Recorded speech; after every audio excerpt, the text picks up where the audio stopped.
Welcome to Rashmi's रसोई। इडली चटणी तर आपण नेहमीच खात असतो, पण आज इडलीमध्ये थोडा ट्विस्ट आणून एक असा पदार्थ आपण मिक्स करणार आहोत का त्यांनी इडल्या अगदी सुंदर लागतात। तर चला मग आज आपण कॉर्न इडलीची रेसिपी बघणार आहोत। त्यासाठी हा व्हिडिओ शेवटपर्यंत बघा आणि माझ्या चॅनलला लाईक, शेअर अँड सबस्क्राईब करा। आज आपण मक्याच्या दाण्यांची इडली बनवणार आहोत। त्यासाठी आपण एक वाटी जाडा रवा घेतला आहे, म्हणजे शिऱ्यासाठी वापरतो तो रवा। एका मक्याचे दाणे आपण हे असे काढून घेतले आहेत। मूठभर मटर वापरणार आहोत। अर्धी वाटी पाणी, अर्ध वाटी दही, एक इनोचं पॅकेट घेतलं आहे। नंतर 2 चमचे काजू असे तुकडे करून घेतले आहेत। 1 चमचा राई, 1 चमचा मिरची बारीक चिरून घेतली आहे, 1 चमचा आलं बारीक चिरून वापरणार आहोत आणि चवीप्रमाणे मीठ यूज करणार आहोत। तर चला मग रेसिपी बनवायला सुरुवात करूया। सर्वात आधी हे मक्याचे दाणे आहेत ना, आपण मिक्सरला जाडसर फिरवून घेऊया। लक्षात ठेवा, पाणी न यूज करताच आपल्याला हे मक्याचे दाणे मिक्सरला फिरवून घ्यायचे। हे बघा, मक्याचे दाणे आपण पाणी न घालता असे जाडसरच मिक्सरला फिरवून घेतले आहेत। आता पुढच्या प्रोसिजरकडे वळूया। गॅसवर आपण हा पॅन गरम करत ठेवला आहे। अगदी 1 चमचा एवढंच तेल घेणार आहोत।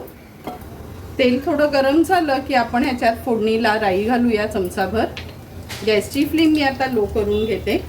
1 चमचा बारीक चिरलेली हिरवी मिरची, 1 चमचा बारीक चिरलेलं आलं, नंतर हे काजूचे तुकडे घेतले आहेत। व्यवस्थित आपल्याला हे मिक्स करून घ्यायचे। सर्व इन्ग्रेडियंट्स आपण व्यवस्थित परतून घेतले आहेत। आता 1 वाटी आपण हा जो रवा घेतलाय तो परतून घेऊया। गॅसची फ्लेम स्विच ऑफ करायची आहे आणि स्विच ऑफ केल्यावरच फक्त हे एकत्र करण्याकरता आपण ह्या गरम पॅनमध्येच रवा परतून घ्यायचा आहे। लक्षात ठेवा, रवा आपल्याला जास्त भाजायची गरज नाही। अगदी मिनिटभरासाठी हा रवा आपण ह्या गरम पॅनवरच परतून घेऊया। गरम पॅनमध्येच रवा आपण 1-1.5 मिनिटाकरता असा परतून घेतला आहे। आता एका बोलमध्ये मी हा काढून घेते। रवा ह्या बोलमध्ये काढून घेते आणि थोडा गार करून घेऊया।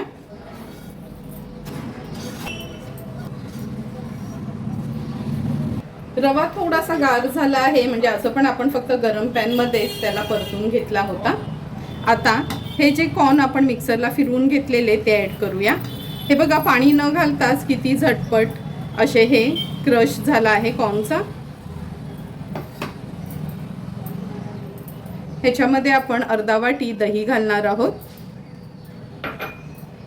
चवीप्रमाणे मीठ ॲड करूया। हे मटरचे दाणे आहेत, जर नसतील तुमच्याकडे आणि स्किप केलेत तरी चालेल। व्यवस्थित मिक्स करून घ्यायचे।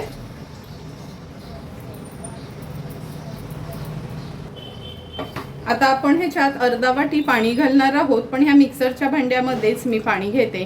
थोडंसं पाणी बाकी ठेवलं आहे। हे पाणी आता आपण ह्याच्यात ॲड करूया। मुद्दामच थोडं पाणी मी बाकी ठेवलं आहे, कारण का कधी कधी काही जणांचं दही घट्ट असतं, काहींचं पातळ असतं, त्यामुळे जास्त पाण्याचं प्रमाण होऊ नये म्हणून मी थोडंसं पाणी इनो घातल्यानंतर ॲड करायसाठी ठेवलं आहे। व्यवस्थित मिक्स करून घेऊया। आता झाकण ठेवून 10 मिनिटाकरता हे बॅटर आपण झाकून ठेवणार आहोत, म्हणजे रवा थोडासा फुलला जाईल।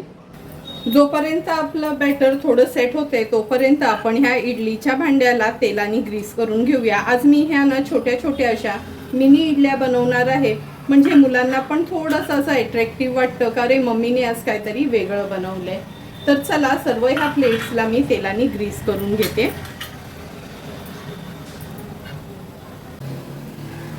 दहा मिनिटं झाली आहेत, झाकण काढून घेऊया। तुम्ही बघू शकता रवा कसा छान फुलून वर आला आहे। व्यवस्थित मिक्स करून घेते। आता ह्याच्यामध्ये कोथिंबीर घालते बारीक चिरून। व्यवस्थित आपल्याला याला मिक्स करून घ्यायचे।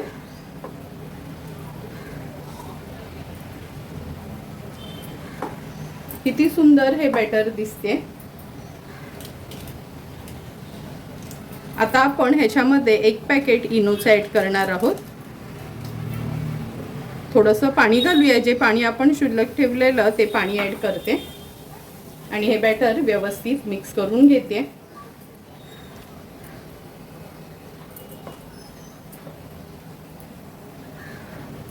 हे बघा, हे बॅटर व्यवस्थित आपण मिक्स करून घेतलं आहे। आता आपण ह्या इडलीच्या स्टँडमध्ये हे भरून घेऊया। तुम्ही ह्याच्या मोठ्या इडल्या पण बनवू शकता। मगाशी सांगितल्याप्रमाणे मी फक्त मुलांना असं थोडं अट्रॅक्ट करण्यासाठी या लहान मिनी इडल्या बनवणार आहे। सर्व स्टँडमध्ये असंच हे बॅटर मी भरून घेते। हे बघा, सर्व इडलीच्या ह्या प्लेट्समध्ये आपण हे बॅटर भरून घेतलं आहे। आता हे स्टीम करत ठेवूया। ह्या पातेल्यामध्ये आपण पाणी ठेवलं आहे, पाण्याला पण छान उकळी आली आहे। आता हा इडलीचा स्टँड आपण ह्याच्यात ठेवूया।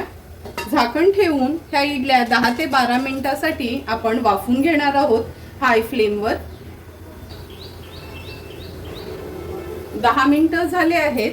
आता आपण झाकण काढून बघूया।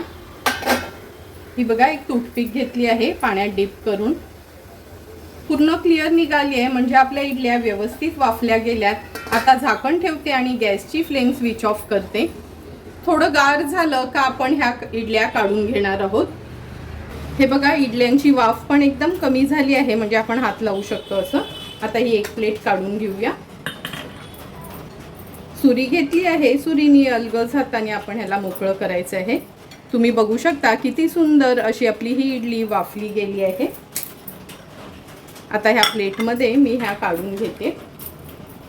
एक एक करून सर्व इडल्या आपण ह्या मोकळ्या करून घेऊया आणि अशाच पद्धतीने उरलेल्या इडल्या देखील मी वाफवून घेणार आहे।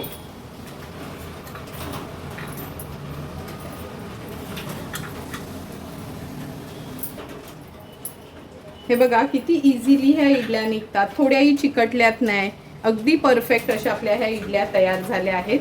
आता अशाच पद्धतीने उरलेल्या सर्व इडल्या आपण तयार करून घेऊया।